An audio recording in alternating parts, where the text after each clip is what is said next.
আল্লাহ আমাদের বানিয়েছেন, পৃথিবীতে পাঠিয়েছেন, এখানে আমাদের প্রয়োজনটা কি, আমাদের এই অস্তিত্বের উদ্দেশ্যটা কি?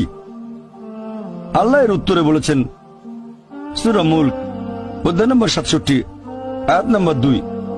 আল্লাহ বলেছেন আল্লাযী খালাকাল মাউতা ওয়াল হায়াতা, যে আল্লাহ সৃষ্টি করেছেন মৃত্যু ও জীবন পরীক্ষার জন্য। কে তোমাদের মধ্যে কর্মে উত্তম? আল্লাহ সৃষ্টি করেছেন জীবন ও মৃত্যু পরীক্ষার জন্য। কে তোমাদের মধ্যে কর্মে উত্তম? আল্লাহ পবিত্র কোরআনে বলেছেন সূরা আলে ইমরান অধ্যায় নম্বর 3 আয়াত 185।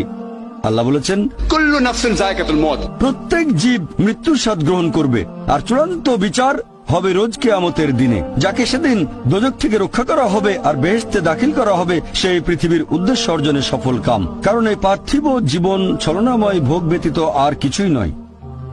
তার মানে এই পৃথিবীতে আমাদের ইহকাল, এটা পরকালের জন্য একটা পরীক্ষা।